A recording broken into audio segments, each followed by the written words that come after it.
Hello students, myself Vandana Dave from Civil Department. Welcome to our lecture of Construction Project Management. So today we will continue your unit number 1 is Construction Project and Organization Management. So here is your today's topic. First one is role of engineer, second one is role of contractor, third one is qualities of a good construction manager. So we will start from your topic number 1 is role of engineer. तो सबसे पहले आज हम देखेंगे, हमने इसके previous lecture के अंदर रोल ऑफ ऑनर देखा था, जो कि आपका कंस्ट्रक्शन टीम है वो हमने देखा था। तो कंस्ट्रक्शन टीम कैसे होगा, तो इसके अंदर आपका ऑनर आएगा, इंजीनियर आएगा एंड कॉन्ट्रैक्टर आएगा। इसको हमने रोल ऑफ ऑनर देखा था। तो आज हम देखेंगे रोल ऑफ इंजीनियर।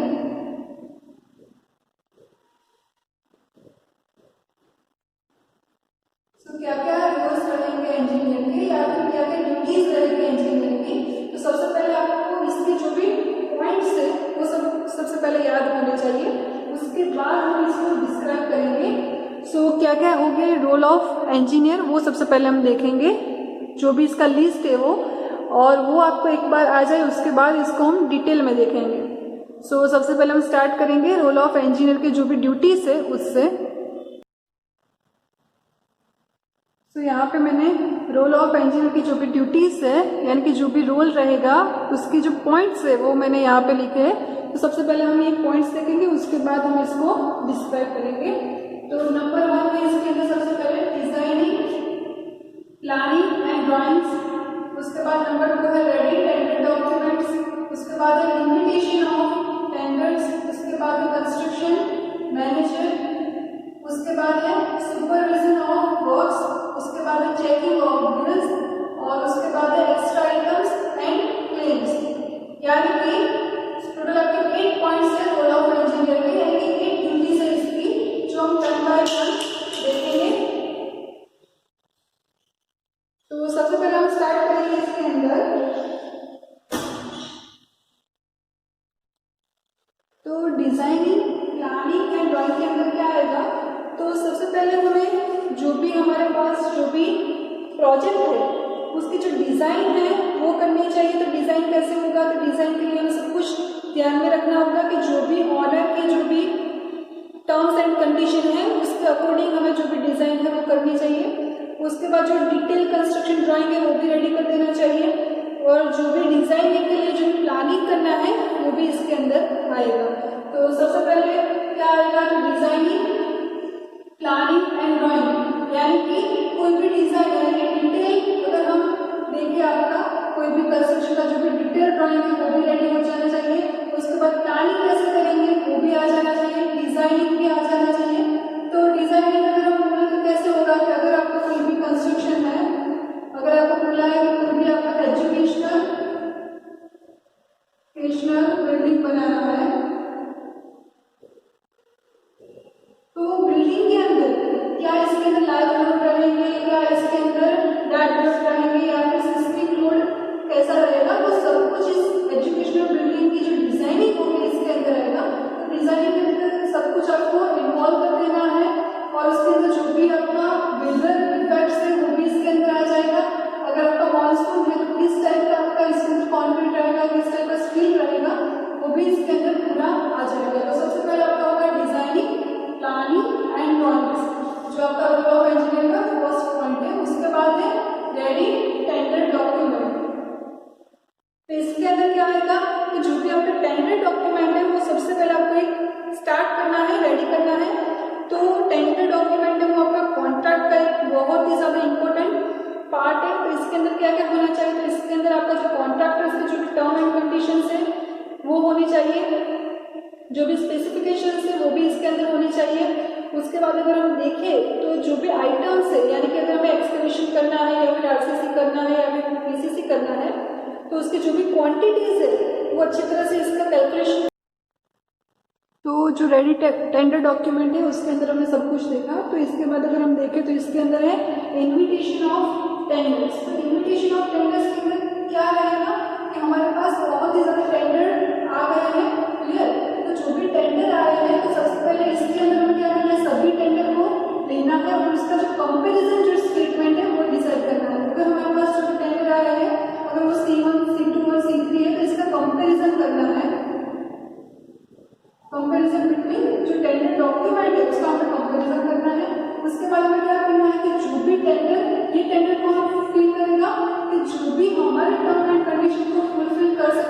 कॉन्ट्रैक्टर ये टेंडर को फुलफिल करेगा। तो इसके लिए हमें क्या करना है कि जो भी कॉन्ट्रैक्टर की जो टर्म एंड कंडीशन है वो भी हमें केयरफुली रीड करनी है, यानी कि उसकी कोई ऐसी कंडीशन ना हो जो हमारे क्राइटेरिया में नहीं आ रही है। तो उसके बाद हमें क्या करना है कि जो भी हमारा कंपैरिजन होगा उसके बाद जो भी बेस्ड है इसको हमें प्री क्वालिफिकेशन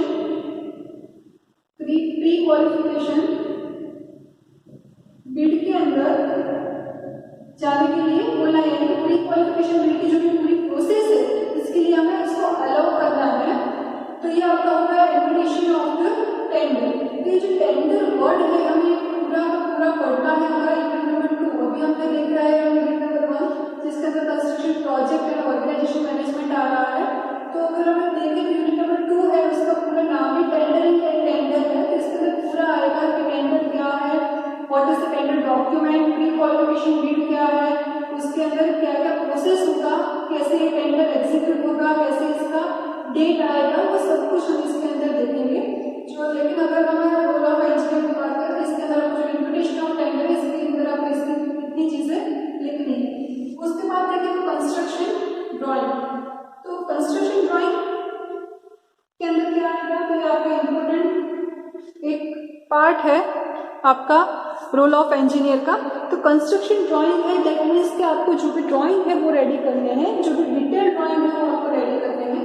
तो कैसे होगा कंस्ट्रक्शन ड्राइंग, तो अगर मैं आपको बताऊं कि आपका जो कोई भी एजुकेशनल बिल्डिंग जो हमने एग्जाम्पल में देखा एजुकेशनल बिल्डिंग अगर आपको बनाना है, तो अगर हम कंस्ट्रक्शन ड्राइंग की बात करें इस बिल्डिंग का अगर आपको पीसीसी हो गया है, पीसीसी ऑन वर्किंग मोड में पीसीसी, तो हमें क्या कर देना है, आपका जो आरसीसी है उसका आपका जो डिटेल ड्राइंग है वो रेडी कर देना है। अगर आपका आरसीसी स्टेज में चल रहा है तो उसके बाद आपका जो सुपर स्ट्रक्चर है उसका जो भी ड्राइंग है वो रेडी कर देना है, यानी कि अपने टर्न बाय टर्न आपका जो डिटेल ड्राइंग है वो रेडी हो जाना चाहिए। और अगर हम बोले तो आपका जो भी इंजीनियर है और जो भी ओनर है उसके बीच में कोई डिस्प्यूट या फिर मतभेद ना हो, इसलिए आपको क्या करना है, जो कंस्ट्रक्शन ड्राइंग है वो स्टार्टिंग में ही जब आप प्लानिंग ड्राइंग एंड डिजाइनिंग करें तभी आपका पूरा अगर जो भी प्रोजेक्ट है उसका ड्राइंग रेडी हो जाए बहुत ही अच्छा होगा। लेकिन अगर नहीं हो सकता तो आप ऐसे टर्न बाय टर्न भी आपका जो डिटेल ड्राइंग है वो रेडी कर सकते हैं। उसके बाद हम देखेंगे सुपरविजन ऑफ वर्क्स, यानी कि जो भी इंजीनियर है उसके लिए मेन ड्यूटी यही रहेगी कि उसका जो सुपरविजन है वर्क्स का वो होना चाहिए। तो इसके अंदर क्या क्या आएगा, तो इसके अंदर जो भी आपका एग्जीक्यूट करने के लिए जो भी बोला है वर्क वो हो रहा है कि नहीं हो रहा है, जो भी आपका डिटेल जो भी ड्राइंग है उसके अकॉर्डिंग वर्क नहीं हो रहा है कि हो रहा है वो भी लिखना है। उसके बाद अगर हम देखें तो जो भी क्वालिटीज है वर्क की वो अच्छी तरह से मेंटेन हो रही है कि नहीं हो रही है वो भी इसके अंदर आएगा। और जो भी आपका मीटिंग जो भी आपको शेड्यूल करनी है वो भी सुपरविजन ऑफ वर्क्स के अंदर आएगा, यानी कि इंजीनियर का ही मेन रोल रहेगा सुपरविजन ऑफ वर्क्स। इसके अंदर आपका सब कुछ आ जाएगा कि जो आपका कंस्ट्रक्शन ड्राइंग है उसके अकॉर्डिंग आपका वर्क हो रहा है कि नहीं हो रहा है। उसके बाद अगर हम देखें तो हमने जो भी चार्ट रेडी किया है या फिर जो भी रेडी किया है उसके अकॉर्डिंग आपका वर्क हो रहा है कि नहीं हो रहा है। उसके बाद जो क्वालिटीज है, अगर हमने पीसीसी बनाया है लेकिन पीसीसी की जो क्वालिटी है वो आपकी मेंटेन होनी चाहिए, अदरवाइज ये आपका वर्क डिले भी हो सकता है और पोस्टपोन भी हो सकता है। यानी कि जो भी क्वालिटी है वो मेंटेन होनी चाहिए, जो भी ऑनर ने जो भी स्पेसिफिकेशंस बनाए हैं या फिर जो भी हमारा जो स्पेसिफिकेशंस है उसके अकॉर्डिंग उसकी क्वालिटी मेंटेन होनी चाहिए। और अगर इसके बाद हम देखें तो जो भी आपका मीटिंग है उसका शेड्यूलिंग भी सुपरविजन ऑफ वर्क्स के अंदर आएगा। उसके बाद देखें तो चेकिंग ऑफ बिल्स, यानी इसके अंदर क्या होगा कि जो भी आपका टेंडर होगा जो भी कॉन्ट्रैक्ट है उसके जो भी पैसे देने हैं हमें, तो उसके बाद हमें क्या करना है, चेक करना है जो भी बिल आ रहे हैं और उसके बाद हमें इश्यू करना है जो भी मनी आपका जो भी इश्यू होगा वो इसके अंदर जो भी पेमेंट है वो आपको करना है। उसके बाद देखिए एक्स्ट्रा आइटम्स, तो एक्स्ट्रा आइटम्स के अंदर क्या आएगा, तो एक्स्ट्रा आइटम्स के अंदर जो ऐसी कोई आइटम है जो आपका रेट एनालिसिस के अंदर भी नहीं आया, कोई एस्टिमेटेड कॉस्ट के अंदर भी नहीं आया, लेकिन अगर कोई कॉन्ट्रैक्टर का कोई एक्स्ट्रा कोई खर्चा हो रहा है, कोई आपका एक्स्ट्रा कोई खर्चा या फिर मटीरियल का एक्स्ट्रा कॉस्ट हो रहा है तो वो आपका एक्स्ट्रा आइटम्स के अंदर आएगा। और लास्ट में आपका है क्लेम्स, तो क्लेम्स के अंदर क्या आएगा, तो हमने इससे पहले बताया कि अगर आपका कोई कंस्ट्रक्शन ड्राइंग है उसका जो डिटेल ड्राइंग है वो अगर डिले हो रहा है तो क्या होगा, जो भी आपका ऑनर है और इंजीनियर है उसके बीच में कुछ डिस्प्यूट्स हो सकते हैं, तो ये ना हो इसके लिए आपको क्लेम्स करने होंगे। तो इसके लिए क्या होगा कि आपका जो भी अगर इसका कोई डिस्प्यूट चल रहा है तो इसकी आपकी जो भी इफेक्ट है वो आपके लेबर के ऊपर पड़ेगी, तो वो भी आपके प्रोजेक्ट के लिए अच्छा नहीं है। तो टोटल आपके जो 8 पॉइंट्स है वो आपको याद रखने हैं। अगर हम सबसे पहले देखें तो रोल ऑफ इंजीनियर में आपका डिजाइनिंग आएगा, प्लानिंग आएगा, ड्राइंग्स आएगा, उसके बाद सेकंड है आपका रेडी टेंडर डॉक्यूमेंट्स जो भी रेडी करना है वो आपका आएगा। उसके बाद है इन्विटेशन ऑफ, जो भी टेंडर को हम इनवाइट कैसे करेंगे वो आपका थर्ड रोल रहेगा। उसके बाद construction drawings, supervision of works, checking of bills, extra items and claims, तो ये सब कुछ आपका हो जाएगा रोल ऑफ इंजीनियर के अंदर। अभी हम नेक्स्ट इसका देखेंगे रोल ऑफ कॉन्ट्रैक्टर।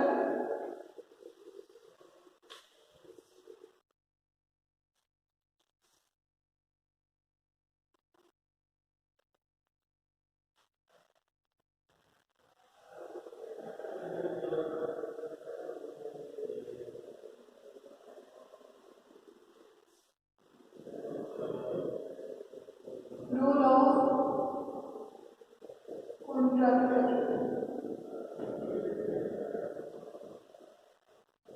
यानी कि क्या रूल्स है, क्या ड्यूटीज रहेंगे कॉन्ट्रैक्टर की।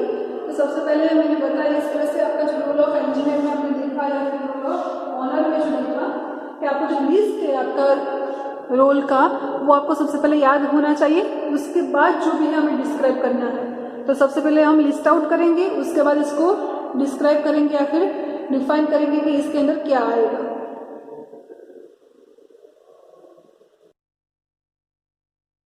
आपका जो रोल ऑफ कॉन्ट्रैक्टर है इसके अंदर टोटल 6 पॉइंट्स आएंगे या फिर 6 रोल बोल सकते हैं। तो सबसे पहले इसके अंदर है बिडिंग। बिडिंग दैट मीन्स कि जो भी हमें टेंडर लेना है वो आपका होगा बिडिंग। उसके बाद है प्रिपरेटरी वर्क्स, उसके बाद है प्लानिंग एंड प्रोग्रामिंग, उसके बाद है कोऑर्डिनेशन एंड मॉनिटरिंग, उसके बाद है क्वालिटी कंट्रोल और लास्ट में आपका है सेफ्टी ऑफ वर्कर्स। तो टर्न बाय टर्न हम सभी को डिफाइन करेंगे। तो जो नंबर 1 है आपका है बिडिंग, यानी कि टेंडर को कैसे फुलफिल करेंगे, तो वो आपका हो जाएगा बिडिंग।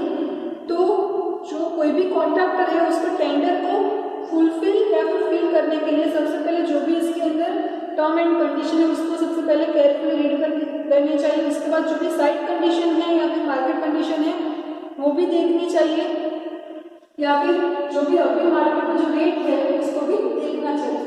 सबसे पहले अगर हम बिडिंग की बात करें तो इसके अंदर क्या आएगा कि टेंडर कैसे फिल करते हैं। तो कॉन्ट्रैक्टर है उसको भी इतनी ही प्रिकॉशंस लेनी चाहिए बिडिंग करते समय। तो उसको क्या देखना चाहिए कि आपका जो भी टेंडर आप फिल कर रहे हैं उसकी टर्म एंड कंडीशन क्या है, टर्म एंड कंडीशंस देखनी चाहिए।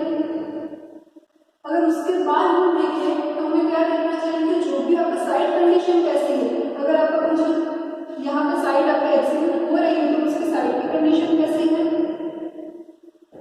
और मार्केट कंडीशन कैसी है।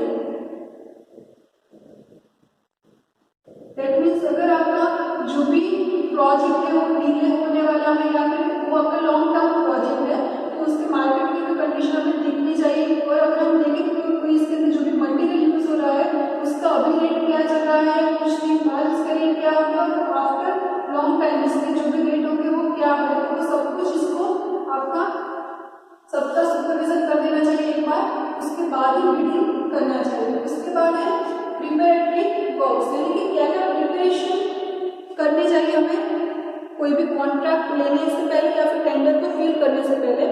तो अगर हमने कोई कॉन्ट्रैक्ट ले लिया तो सबसे पहले हमने उसका जो भी जॉब लेआउट है वो बनाना होगा।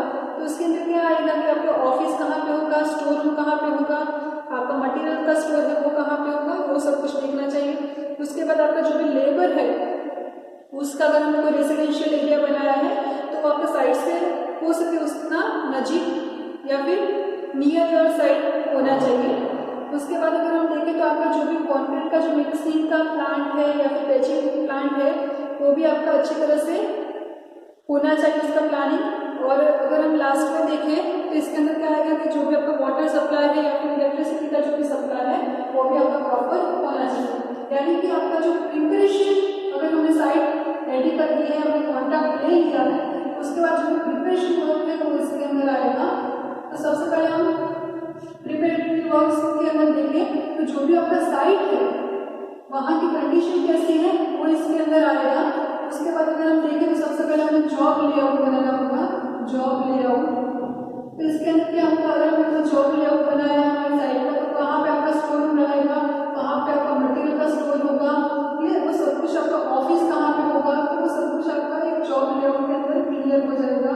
और जो भी आपकी साइट है उससे हो सके उतना आपका नियर होना चाहिए। आपका जो भी लेबर का रेजिडेंशियल अगर हमने यहाँ पे डिसाइड किया है तो वो हो सके तो इतना आपका नजीक होना चाहिए, ज़्यादा आपका दूर नहीं होना चाहिए।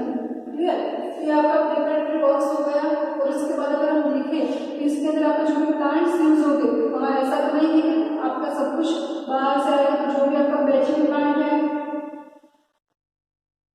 और जो भी आपका मिक्सिंग प्लांट है वो सब कुछ कहाँ पे रखेंगे और कैसा होगा वो सब कुछ प्लानिंग इसके अंदर आएगा।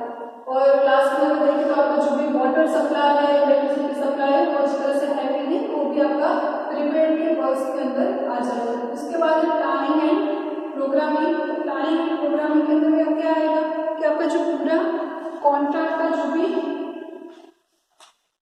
वर्क है उसको हमें सब क्या करना है, पूरे वर्क को सबसे पहले डिफाइन कर देना है छोटे छोटे पार्ट्स में। उसके बाद हमें स्टेजेस डिसाइड कर देने हैं और उसके बाद इसका हमें प्लानिंग करना है। इसकी प्लानिंग के लिए हमारे आगे आएगा करने के लिए तो जो भी आपका बार चार्ट होगा या सीपीएम और क्वाड प्रोग्रामिंग है वो इसके अंदर आएगा। तो सबसे पहले प्लानिंग के लिए तो हमें कॉन्ट्रैक्ट का जो भी प्लानिंग है उसका जो पूरा आपका प्रोजेक्ट है उसको क्या करना है, जो भी स्मॉल एलिमेंट्स में हमें इसको डिवाइड कर देना है। क्लियर, और उसके बाद हमें क्या करना है कि इसको स्टेजेस दे देने हैं कि first stage, second stage, third stage, ऐसे स्टेजेस में डिवाइड करना है। और उसके बाद हमें इसका प्रोग्रामिंग और प्लानिंग करना है। तो इसके लिए आपका हम आगे देखें तो आपका जो बार चार्ट है वो आएगा सीपीएम प्रोग्रामिंग और प्रोग्रामिंग वो इसके अंदर आएंगे। जो सब कुछ हम आपके आगे आएगा जब यूनिट उसके अंदर पूरा यूनिट ही है तो हम देखेंगे। उसके बाद अगर हम देखें तो कोऑर्डिनेशन एंड मॉनिटरिंग, यानी कि जो भी कॉन्ट्रैक्टर है उसको जो भी ऑनर है, ऑनर एंड जो भी इंजीनियर है उन दोनों के साथ उसका कोऑर्डिनेशन बहुत ही अच्छा होना चाहिए। अदरवाइज अगर कोई टर्म एंड कंडीशन चेंज हो रही है या फिर कुछ चेंज हो रहा है आपका वर्क के अंदर तो आपको पता नहीं होगा, यानी कि आपको टोटली इसके साथ जो भी है टच में रहना चाहिए। ये आपका कोऑर्डिनेशन एंड मॉनिटरिंग में आएगा। उसके बाद देखिए क्वालिटी कंट्रोल, यानी कि कॉन्ट्रैक्टर का वर्क क्या है, पूरा कॉन्ट्रैक्ट उसको एग्जीक्यूट करना है, उसको जो भी टाइम लिमिट दिया है उसके अंदर कंप्लीट करना है। उसके लिए आपको क्वालिटी में मेंटेन होना चाहिए। अगर हम बात करें तो हमने कहीं भी यहाँ पर पीसीसी बनाया है तो इसका जो भी ग्रेड हमारा स्पेसिफिकेशन में दिया है M20 का या फिर जो भी है वो फुलफिल हो रहा है कि नहीं हो रहा है, इसका जो मिक्सिंग है वो प्रॉपर हुआ है कि नहीं हुआ। अगर हम कोई आरसीसी की बात करें तो इसके अंदर जो भी स्टील है तो वो स्टील है उसका जो ग्रेडिंग है वो अच्छी तरह से है कि नहीं, इसका कंप्रेसिव स्ट्रेंथ क्या है, टेंसाइल स्ट्रेंथ क्या है, जो भी हमारा स्पेसिफिकेशन था उसके अकॉर्डिंग ये पूरा क्वालिटी मेंटेन होना चाहिए। अदरवाइज कैसा होगा कि अगर कोई इंजीनियर ने इसको चेक किया और इसमें कोई प्रॉब्लम हुआ तो आपको फिर इससे एग्जीक्यूट करना होगा। इससे पहले कि आपका जो भी क्वालिटी है वो पहले से ही मेंटेन हो। उसके बाद आपका लास्ट में है सेफ्टी ऑफ वर्कर्स, यानी कि जो भी वर्क आपके साइड पर वर्क करेगा उसकी सेफ्टी कॉन्ट्रैक्ट के एक रोल में आता है, उसकी ड्यूटीज होती है कि वो जो भी सेफ्टी है वो प्रोवाइड करे वर्कर को और आपका जो पूरा कंस्ट्रक्शन है वो अच्छी तरह से एग्जीक्यूट हो जाए। ये टोटल आपका 6 पॉइंट्स है जो आपको याद रखने हैं और जो हमने देखे भी खरी डिटेल में हमने इसको देखे। सो इसके अंदर सबसे पहले हमने देखा जो भी बिडिंग था वो, इसके अंदर हमने टेंडर कैसे उसको फुलफिल करना है वो हमारा फर्स्ट पॉइंट था। इसके बाद है प्रिपरेटरी वर्क्स, उसके बाद प्लानिंग एंड प्रोग्रामिंग, उसके बाद है कोऑर्डिनेशन एंड मॉनिटरिंग, उसके बाद quality control and safety of workers. तो ये हमारा था रोल ऑफ कॉन्ट्रैक्टर। सो अभी हमने आज के लेक्चर में हमारा जो रोल ऑफ इंजीनियर का वो देखा। इसके प्रीवियस लेक्चर में हमने रोल ऑफ ऑनर यानी कि जो कंस्ट्रक्शन टीम के अंदर कौन तीन हमारे टीम के पार्ट्स